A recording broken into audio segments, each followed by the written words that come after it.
दिल्ली का झूठा बादशाह था और झूठे बादशाह के खिलाफ जो खड़ा वो सच्चा बादशाह गुरु तेग बहादुर जी। और कहां पर कुशाल सिंह भैया है, मतलब उनको कुशल सिंह भैया भी लोग बोलते हैं, तो उनकी तरफ से कुशल सिंह उनका गुण है। जो बताया कि कुशल सिंह ने अपने गुण के कारण पर माननीय मुख्यमंत्री श्री नायब जी ने इन योजनाओं के उत्सव का रूप दिया है। तो मैं तो नमन करता हूँ कि इनको भगाने के लिए, धर्म को जगाने के लिए गुरु तेग बहादुर जी ने सिख पंथ की स्थापना करी थी। तो इन्होंने कत्लेआम के अलावा इनका कोई समाज को, धरती को कोई योगदान नहीं है। यद यदाचरति श्रेष्ठ तद देवो तरो जना स यत प्रमाणम कुरुते लोकस्तत अनुवर्तते। भारत में चारों तरफ आंदोलित माहौल था। इस देश ने कभी गुलामी को स्वीकार नहीं किया। और अगर गुरुजी इस टाइम पे धर्म परिवर्तन कर जाते तो आज यहाँ सारे के सारे और कौन हो क्या पता कर लेना। ठीक था, कोई शिष्य ऐसा है मेरा जो अपना शीश भेंट करेगा, गोविंद सिंह ये बात कही, अपने धर्म में मरना ठीक है, दूसरों के जाकर जीने से। कुशल सिंह भैया ने इतिहास को कलंकित होने से बचाया। अगर उस दिन वो शीश नहीं बचता तो इतिहास कलंकित हो जाता। 350वां वर्ष पूरे हरियाणा के अंदर एक राजकीय सम्मान के साथ ये मनाया जा रहा है। सरकार ने जब ये देश आजाद हुआ तो पहली नीति बननी चाहिए थी ये विचार प्रसार योजना, तो उस दिन आनी चाहिए।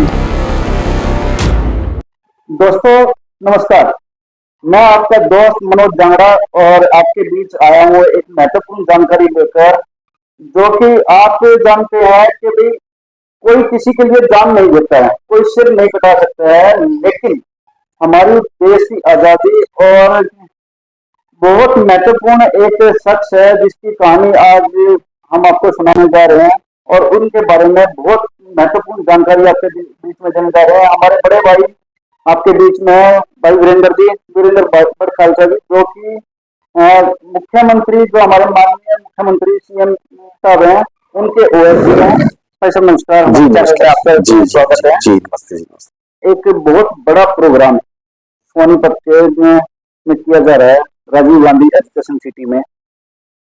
उसके बारे में मैं ज्यादा जानकारी देना चाहूंगा कि भाई किस तरह का प्रोग्राम है और आप महीनों से उसकी तैयारी में है।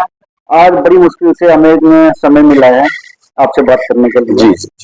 तो क्या कहेंगे, किस तरह का प्रोग्राम है? देखो, मैं सबसे पहले तो हरियाणा सरकार की उस पॉलिसी की बात करूंगा कि जिसमें संत महात्माओं का सम्मान और उनके विचारों को प्रसारित करने की योजना है। और सारी दुनिया के अंदर एक सिस्टम को अगर आप चेक करके देखोगे तो सबसे पहले व्यक्ति को जीवन जीने के लिए प्रेरणाओं की आवश्यकता होती है, तो बच्चा भी प्रेरित होता है। तो गीता का एक श्लोक है, यद यदाचरति श्रेष्ठ तद देवो तरो जना स यत प्रमाणम कुरुते लोकस्तत अनुवर्तते। कि जिस प्रकार से जैसा जैसा व्यक्ति का आचरण होता है, आपकी जो पर्सनैलिटी है उसको लोग फॉलो करते हैं, तो उसको फॉलो करते करते ही और फिर बाद में संस्कृति बन जाती है। और फिर बाद में रामायण में लिखा जाता है कि रघुकुल रीत सदा चली आई, जान जाए प्राण जाए पर वचन न जाए। यानी हम भारत की जो संस्कृति है वो इस तरह से विकसित हुई है। और ऐसे महापुरुषों ने अपने जीवन को एक तप के रूप में बदला है, जीवन को इस तरह से जिया जैसे कोई तपस्वी जीता है। और हमने जिन्होंने तपस्वी की तरह से जीवन जिया, हमने उनको नमन करना आरंभ किया और उनके दिखाए रास्तों पर चलना आरंभ किया। तो यहां से हमारा एक ये जो चक्र है वो चलता है। उसके बाद आती है कि हमारे यहाँ जब ये जो बात हम देखते हैं कि इसको हम केवल 4 लाइनों की बात में खत्म नहीं कर सकते। वो 4 लाइनें कौन सी है, बल्कि 4 भी नहीं होती, वो 2 लाइनों में पूरा हो जाता है कि गुरु तेग बहादुर जी का जब शीश दिल्ली में काटा गया था, उस शीश को लेकर के भाई जेता जी और आ रहे थे, तो रास्ते में गांव बड़खालसा था। बड़खालसा में उसने अपने शरण मांगी, तो वहां कुशाल सिंह जी ने और अपना शीश कटा करके अंग्रेज मुसलमान सेना को दे दिया था और इस शीश की रक्षा करते हुए आगे स्थान पर पहुंचा दिया था। तो ये पूरी स्टोरी का मॉडल, मतलब स्टोरी है ये। अब ये स्टोरी को जब तक गुरुजी की महिमा और गुरुजी के त्याग और गुरुजी के एक विशाल विजन को कोई नहीं समझेगा और इस त्याग की भावना के पीछे कोई जाकर के नहीं आएगा, तब तक मुझे नहीं लगता कि हम इस कहानी के साथ न्याय कर पाएंगे। उस समय की जो परिस्थितियां थी, अगर आप चेक करेंगे, औरंगजेब एक क्रूर शासक था।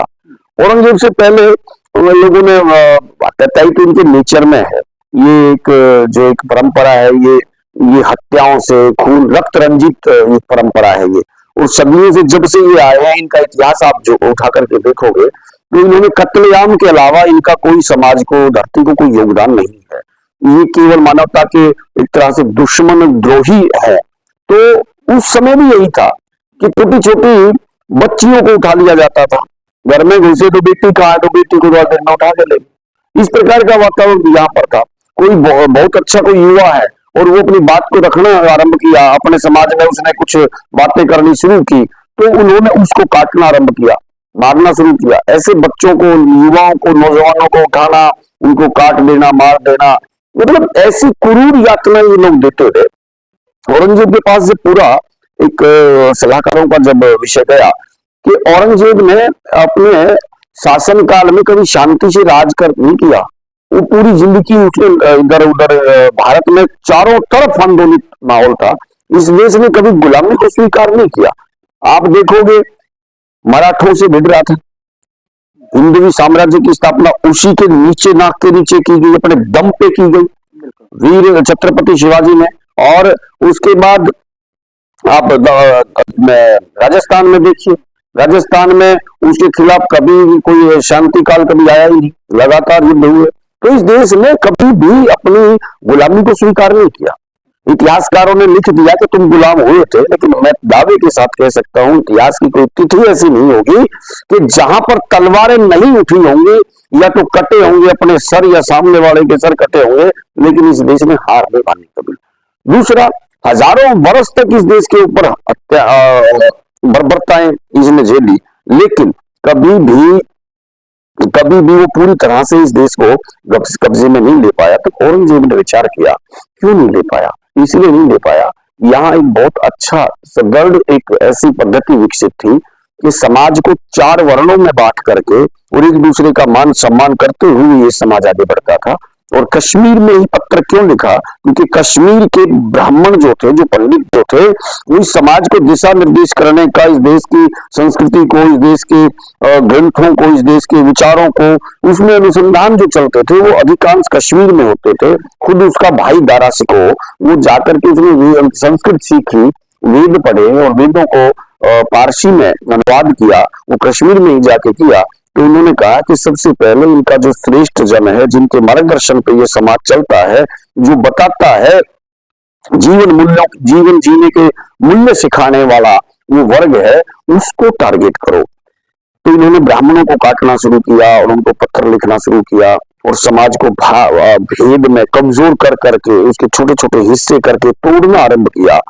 लेकिन वो तब वहां पर एक दूसरा विषय आता है कि गुरुजी तेग बहादुर, जिनको हम केवल इतनी बात कह करके कार्यक्रमों में आप ज्यादातर देखते हो कि सिखों के 9वें गुरु, तो मुझे लगता है कि सिखों के 9वें गुरु, सिखिज्म तो अगर मान लो खालसा पंथ की बात करें तो 1699 में शुरू हुआ था। और खालसा पंथ अगर शुरू हुआ था तो आप उसके प्रारंभिक देख लेना वो क्यों कैसे हुआ था कि है कोई सिख बेटा जो शीश करे बेटा, कोई शिष्य ऐसा है मेरा जो अपना शीश भेंट करेगा।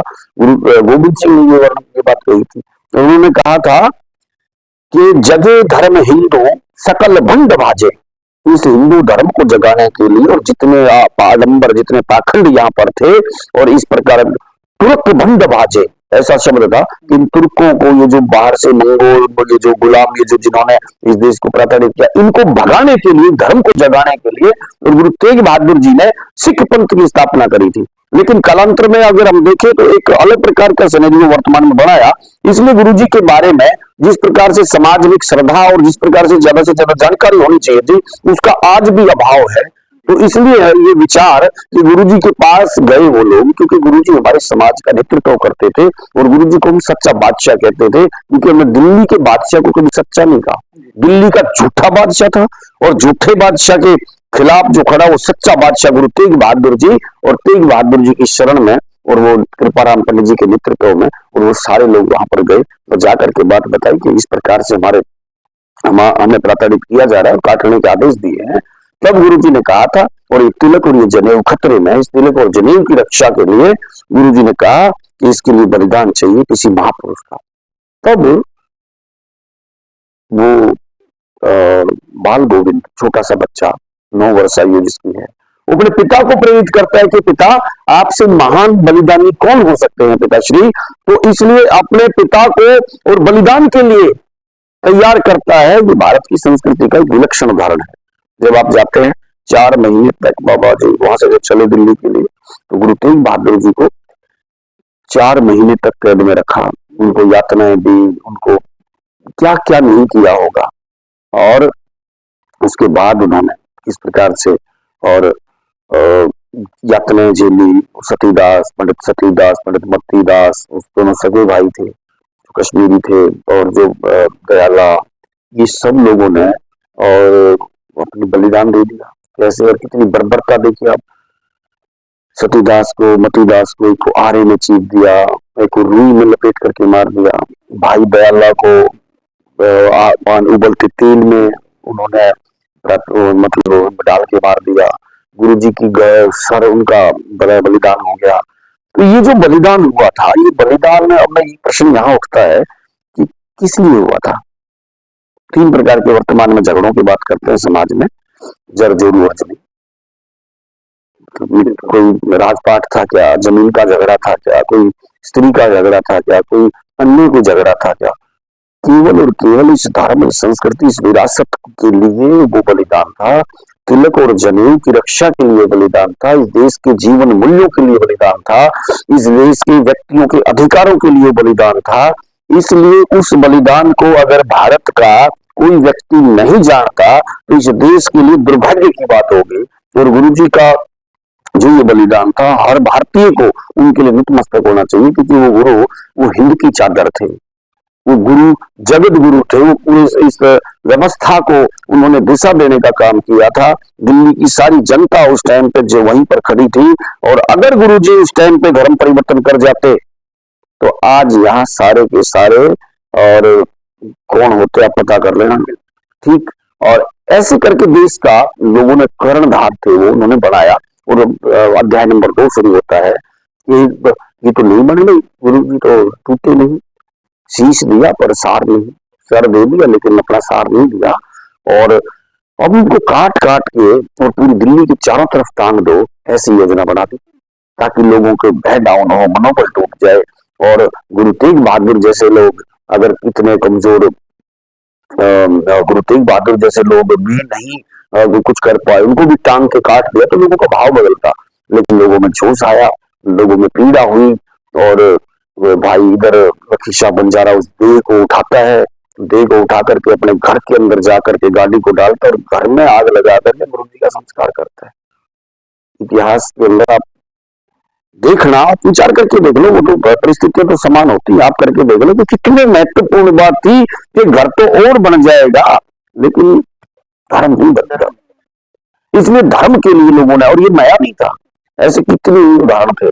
ऐसे ही भाई जैता जी शीश को लेकर के आते हैं और शीश लेकर के चल पड़ते हैं, और बड़खालसा 20 मील की दूरी पर गढ़ी गांव था, वहां पर आके वो मिलते हैं खुशहाल सिंह दैया से। तो खुशहाल सिंह दैया ने जो वो बातें सुनी और वो सारी बातें हुई, तब उन्होंने कहा कि जीवन तो नश्वर है।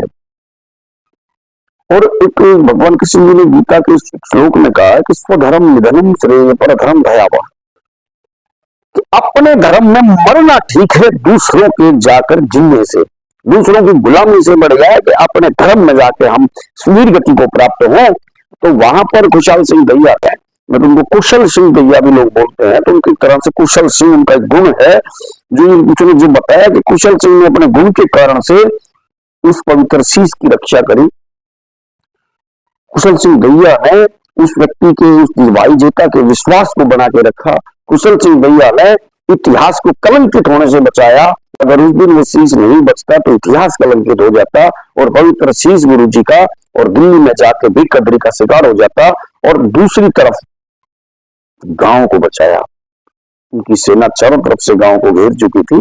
और अगर ये बात नहीं होती तो बोला मेरा शीश गुरु जी से मिलता है, मेरा चेहरा मोहरा गुरु जी से मिलता है, मैं दाढ़ी रखता हूँ, केस रखता हूँ, तो गुरु जी के शीश के बदले में अपना शीश काट के दे दूंगा। क्योंकि हम तो ये मानते हैं कि ये जो शरीर है ये वस्त्रों के समान है, फिर दूसरी आत्मा अजर है, अमर है, और वो पीड़ा झेली इसके लिए झेली, इस धर्म और इस समाज इस संस्कृति के लिए झेली। तो इसलिए वर्तमान में उन महापुरुषों को क्या हमें याद नहीं करना चाहिए क्या? दूसरा, सरकार ने जब ये देश आजाद हुआ तो पहली नीति बननी चाहिए थी, ये विचार प्रसार योजना उस दिन आनी चाहिए थी, ताकि लोग ये महसूस करते कि किन जिनके कारण से आज हम खुली हवा में सांस लेते हैं, उनको नमन करके ये भारत आगे बढ़ता तो आज और दुनिया का विश्व गुरु ये बनने की राह में और तेजी से आगे हो जाता। लेकिन हमने अपने महापुरुषों को सम्मान नहीं दे पाए। आपको सब देश को जानकारी है, सुभाष चंद्र बोस जैसे योद्धा जिन्होंने जीवन को अपने जीवन को समझा ही नहीं, कुछ मेरा सारे सपने इस देश पर वार दिए, सारा जीवन इस देश पर वार दिया, लेकिन हमने उनको क्या दिया? 50-70 साल बाद उनके स्टैच्यू को दिल्ली में स्थान मिला था।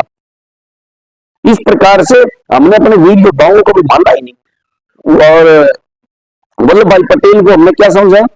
वल्लभ भाई पटेल जिसने इस देश को खंड खंड देश को अखंड बना करके बचे हुए देश को भी अखंड बनाया, और वो तो वल्लभ भाई पटेल को पूरी ताकत प्रॉपर नहीं मिली, सारा देश जानता है। 562 रियासतों में से और 565 में से 62 रियासतों को एक एक बना के चला गया। उस व्यक्ति को कब उनका जन्म आया, कब उनकी मृत्यु होती थी, पता ही नहीं लगता था। आज सरकारों ने का आभार व्यक्त करता हूं कि इन्होंने महापुरुषों को उनका स्थान देने का काम किया। और हरियाणा सरकार में माननीय मनोहर लाल जी ने इस प्रकार से योजना बढ़ाई और माननीय मुख्यमंत्री श्री नायब जी ने इन योजनाओं को उत्सव का रूप दिया है। तो मैं तो नमन करता हूं, और आने वाली पीढ़ियां इन महापुरुषों ने के लिए जो प्रकार जिस प्रकार से सरकार ने काम किया, 350वां वर्ष पूरे हरियाणा के अंदर एक राजकीय सम्मान के साथ ये मनाया जा रहा है, तो इसके लिए भी समाज को इससे बड़ा गौरव और गर्व क्या हो सकता है। इसलिए मुझे तो बड़ी खुशी है और मैं सौभाग्यशाली हूं कि मैं इस पूरी योजना का हिस्सा बना, और इस पूरी आज मैं योजना को लेकर के मैं आगे चल रहा हूं। और मेरे साथ आज आपको जानकर खुशी होगी कि इस गांव के 100 से 125 लोग प्रतिदिन निकलते हैं। इस गांव की माताएं बहनें प्रतिदिन गांव में जा करके लोगों को जागने जगाने का काम करती हैं। मेरे साथ सैकड़ों युवा जो रोजाना यात्राओं में शामिल होते हैं, बलिदान स्मृति यात्राएं गांव गांव गली गली जा रही है। तो पूरी तरह से एक अच्छा वातावरण बना है। और मैं अंतिम बात इतनी बताऊंगा कि देश में कितने भी बड़े विकास क्यों ना हो जाए, देश इस घर की कितना भी सुंदर ये घर बन जाए, इसमें कितना भी बढ़िया सारी हमारी ऐसो आराम सारी सुविधाएं हो जाए, लेकिन इस देश में संस्कृति संस्कार धर्म का अगर पालना नहीं होगी, छोटे बड़ों का मान सम्मान नहीं होगा, अपने बुजुर्गों का मान सम्मान नहीं होगा, हम तो उस सभ्यता से आते हैं। हमारे उन पंडितों ने, उन ब्राह्मणों को मैं नमन करता हूँ जिन्होंने ऐसी ऐसी व्यवस्थाएं यहाँ पर खड़ी करी कि हम श्राद्ध मनाते हैं। तो वो श्राद्ध क्या करते हैं? श्राद्ध को जिन्होंने हमारा जन्म, जिनके कारण से इस धरा पर हम हैं, हम उन अपने पूर्वजों को 15 दिन नमन करते और खीर खवाते, पशु पक्षियों को भी हम भोजन कराते उनके नाम से। तो ऐसी उच्चतम कोटि की परंपराओं को बचाने के लिए हम सबका दायित्व बनता है कि हम सब लोग इस दिशा में काम करें। विकास तो पीछे पीछे चलता है जब संस्कार साथ हो, जब आपस में सहमति हो, समाज एकजुट हो, तो विकास तो पीछे दौड़ेगा। इतनी बात मैंने कहनी थी। ये जो प्रोग्राम मैं पिछले 1 महीने से देख रहा हूँ, ये ऐसा लगता है कि भाई किसी प्रेशर में नहीं, ये इसने दिल से जुड़ा हुआ है ये कार्यक्रम है। बिल्कुल, ये पूरा रोज आपके साथ में हजारों लोग आपके साथ में चलते हैं, जहाँ जिस गांव में भी जाते हो, जिस एरिया के अंदर भी जाते हो, आपका जबरदस्त मान सम्मान होता है। क्योंकि ये जो कहानी है सिर्फ कहानी नहीं, एक दिल से जुड़ी हुई भावना है।